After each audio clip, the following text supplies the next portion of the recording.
Right. Congratulations. You were so good in this film. Now, I understand when you did your final screen test, you weren't feeling so well. So I understand. I guess that was good luck for you. I think so. I'd never had that experience before. I woke up and I felt so sick. And I threw up and then got in the car and then travelled to the screen test, which took all day.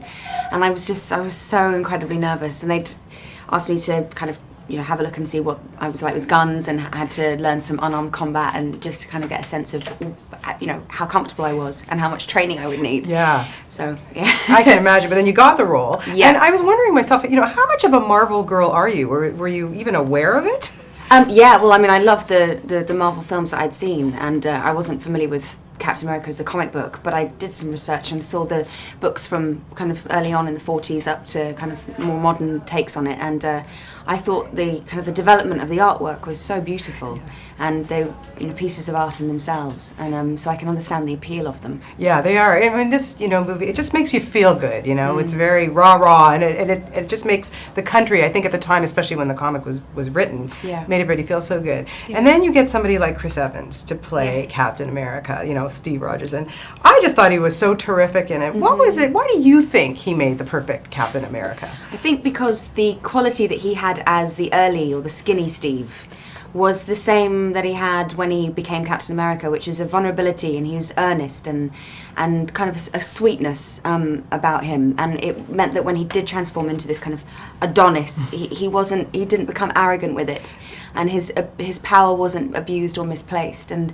so I think that's why he was chosen. I think that's what Chris plays so beautifully. Just I think kind of spot on the right tone throughout the whole thing. And your first reaction when he actually did take off the shirt was? I grabbed his breast, and obviously it's in the film, so you could not. It was the first time I'd actually seen it, and it was particularly pumped up that day for the big reveal shot, and he was covered in baby oil, and so when I went up to him, it didn't feel real. I think I just had to make sure that it was, and it is.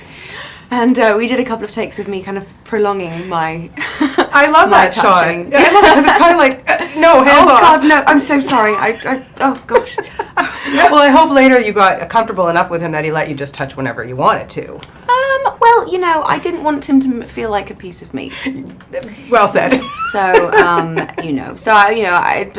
yes, and I just thought I didn't want to give him any opportunity to then want to pay that back. Yeah, good thinking. I very kept smart. my hands to myself. Smart girl. Now, you were on a set with virtually all men. All men. It's you and all men. Tough life, Hayley. I know. But the thing that I love on film sets is especially the makeup and the hair trailers. And the ladies that we had there, I mean, it's the best place to be on set. It's where all the best gossip happens, but it's also the most kind of relaxed, and everyone's listening to good music and chatting away. So I had that. If I needed just a break from the boys and the testosterone or the competition, then I run into the makeup trailer and have good old chats with the girls there. So, that's good. You needed your girl time. I did, for sure. very much so. Well, congratulations. Like I said, you did a really terrific job. Thank you. And it was fun to see you in that uniform. I know. It was fun to be in it. It was really really sexy. good job. Nice talking to you. Thank you so much. Nice to meet you. Take Cheers. care. Take care. Bye-bye. Have a good day. You too.